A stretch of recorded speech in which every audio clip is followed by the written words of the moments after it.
Welcome to the First Time Facilitator podcast. Whether you're a first-time facilitator or a seasoned pro, listen in for tips and tricks to make a bigger impact at the next workshop you deliver.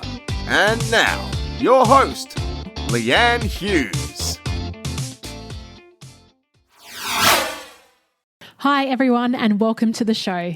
I'm your host Leanne Hughes and I'm here to help you create unpredictable workshop experiences that predictably work. Now we heard from Dr. Rebecca Southerns last week talking about how you can keep a workshop on track even if things don't go to script. And next week on the show you'll hear a different side of me.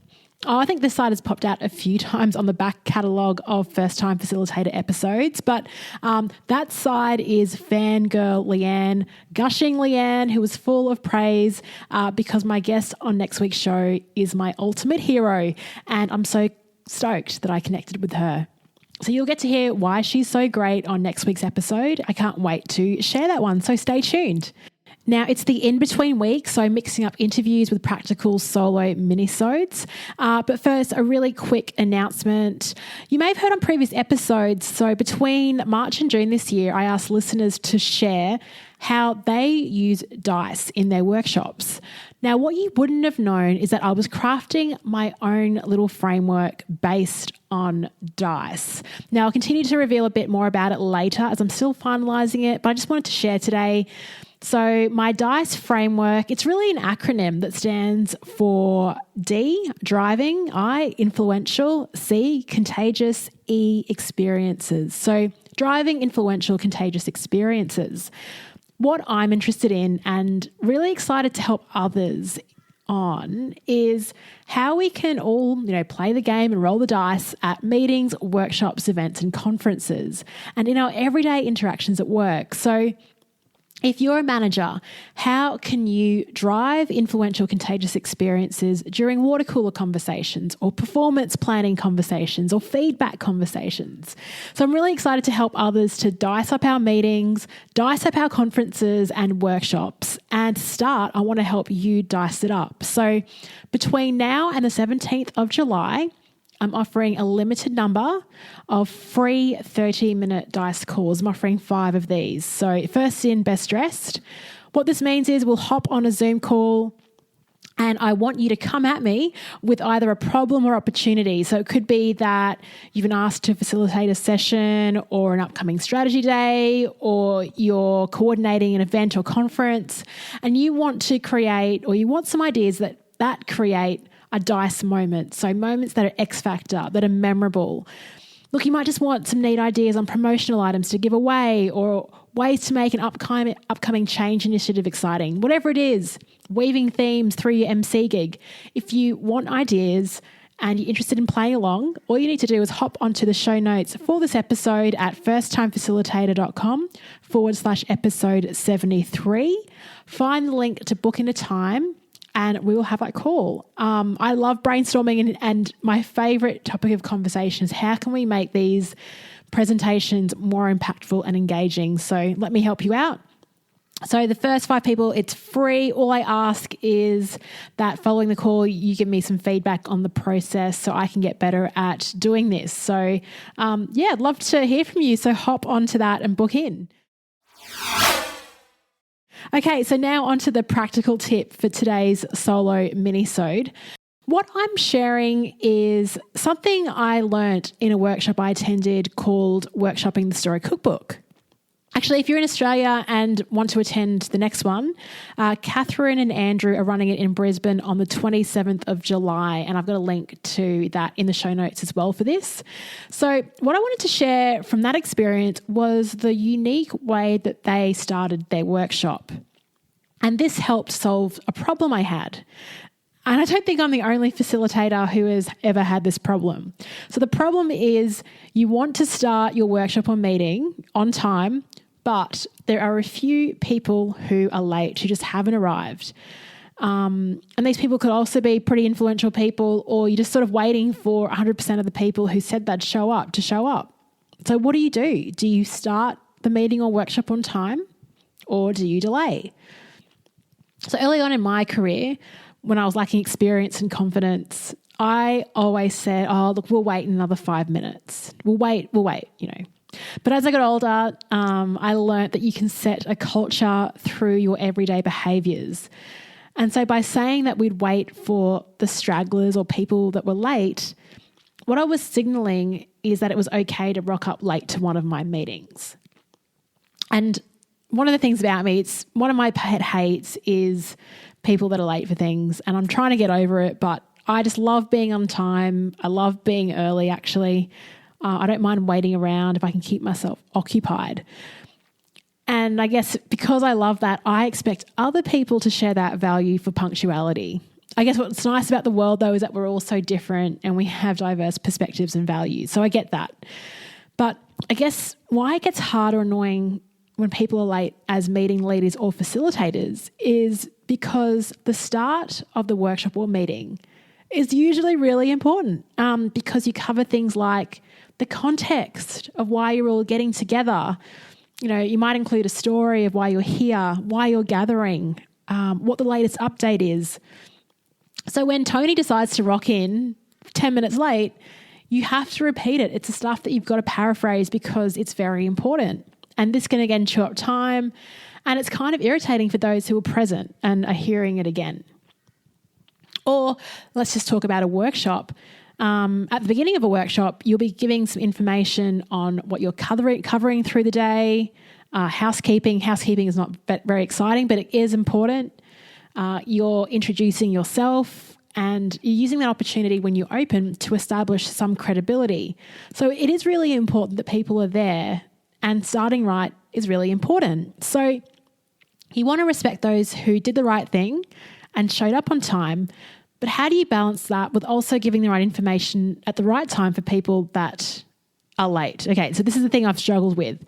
So if you listen to episode 60, where I interviewed Andrew and Catherine, the authors of the Story Cookbook, they briefly alluded to this concept of the ragged start in that conversation. So I wanted to give that concept some more airplay today because I got to experience the ragged start at their workshop. When I arrived at their workshop on Saturday morning, it was scheduled for a 10 a.m. start. I got there around 9:50 because, as I said, I like getting to places early. So what I was welcomed to when I walked in was a very welcoming environment, nice natural light, a tea and coffee station with some snacks. There was a table there where I could write my own sticky label name tag. And there were no tables. So I guess before I walked in, I was envisaging a classroom with tables and chairs like every other workshop, right? But there were no tables. It was just chairs that were scattered around. And they had flip charts posted around the room asking questions like, what's your favourite movie or favourite book? Another flip chart. And it wasn't like one solo page. They had 4 pages and the question was in the middle. One of them was, what are your hopes for today?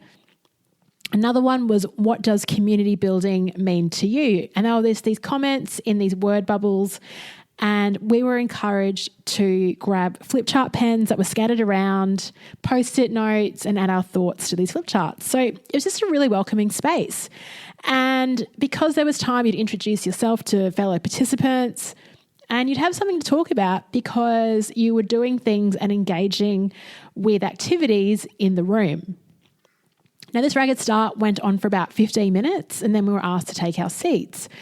What that meant was if anyone arrived late, like the 5 or 10 minutes late, it did not matter because they were absorbed into the conversation when they arrived and they didn't really miss anything critical. So what I observed Catherine and Andrew to do really well was set the expectation right. So we're all so used to arriving on time, taking our seat and waiting expectantly for the facilitator or the expert in the room to leap in up the front and run it.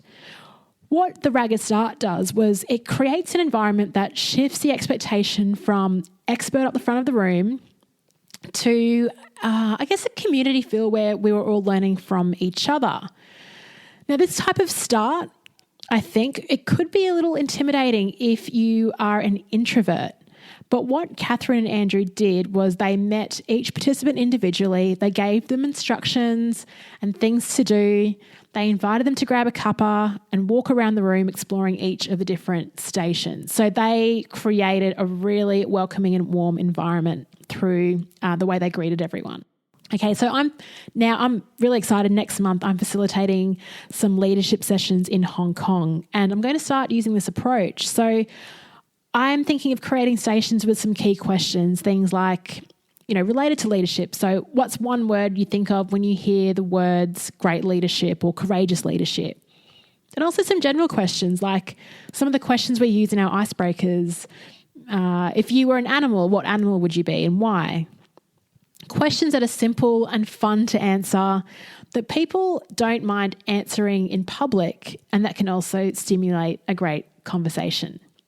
Now, you can also use this to appeal to different learning styles. So not just, pen and paper. Maybe you could have a table with something tactile like Play-Doh or Lego people can just play with.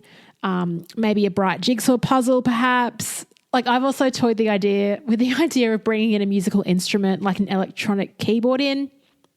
But I thought that may be a bit OTT, over the top. What are your thoughts? I think it's a good way to start the day, especially if it's over a 2-day workshop. For the second day, for day 2, I don't think I will have a ragged start. It'll be the start time is the start time. But I think for day 1, it's a really nice way to ease in and set the standard. Like, hey, we're going to be learning from each other. I'm here to guide you, but the knowledge is in this room. So let's go with it. If you also want to scale this down for a meeting, then all you need to do and really consider is covering off non-vital things at the beginning of your meeting. So even going around the room and asking a question like, hey, what's been a highlight for you this week? So you're kicking off the meeting. It's a relationship building type of activity, but it's not a question that's so critical that everyone needs to be there. You can still get value from the people that you've got in the room. And when everyone arrives, you kick it off with talking about the context and reason for meeting. Another great tool I noticed recently was when I co-facilitated with Brendan Croucher in Central Queensland. So as we were coming back from lunch, Brendan quickly opened up his laptop and decided to show a video. Now, he started playing the video about 2 minutes before everyone was due back, and the video went for about 4 to 5 minutes. And it was a type of video that you didn't need to watch it from the beginning. You could drop in at any time of the video and it was funny. You could pick it up. I think it was the comedian Michael McIntyre, where he does a video skit on people with the same name. I'll put a link to it in the show notes. It's really funny. And I thought that was a really neat effect, and that it signaled to everyone that we were getting underway because you've got the video sound on, the lights are dimmed. But if someone was late back, it didn't really matter too much because all they were doing was missing the video. And as a facilitator, you also didn't need to sit through that awkward, do we get started or not thing, which gets to us sometimes. And I don't like that. So, hey, what a cool strategy video was. Another thing that you can do that may help people or prevent them from showing up late in the first place, prevention's always better than cure, is setting your meeting or workshop to start at a precise time.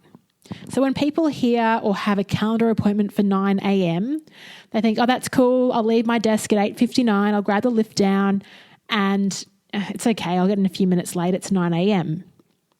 But if you set a meeting to start at 9:03 a.m, well, that's pretty precise, right? So Sean D'Souza from Psychotactics, who I've featured on the show, who I talk a lot about, he does this. He said in his earlier days that he would have these workshops that would start at 9:03, and if people weren't there at 9:03, they would close the doors and they would leave a sign out the front saying that the doors were closed and to try again next week. He said that no one ever showed up late again. So I don't think you need to be that hard or tough or brutal. I love it, but I don't know if I'd be comfortable doing it. But I think that's a really neat tip, is just using a precise time like 9:03. And I do it when I ask people to come back. So after morning tea, I'll say, look at your watch. It's 10:15. Let's all come back here at 9:32 a.m. And people remember that, like 9:32. They're interested. They're like, why? I said, it's 9:32. And people make it by then. Okay, so those are a few of my thoughts about what we can do to start either preventing people from showing up late or accepting that people will show up late, but using other strategies. I'd love to hear your thoughts. What kind of things do you do when you're waiting for someone to arrive to your workshop? Do you wait for them? Do you start? What do you do in that downtime? Love to hear your thoughts as always. So send me a DM on Instagram at Leanne Hughes, or add me and message on LinkedIn. I'm also sharing quite a few videos on LinkedIn this week related to these topics. So let me know your thoughts. Look, I'm always up for new strategies and I love learning from you as much as I hope you enjoy listening to these podcasts. And I look forward to sharing my interview next week. So chat to you then.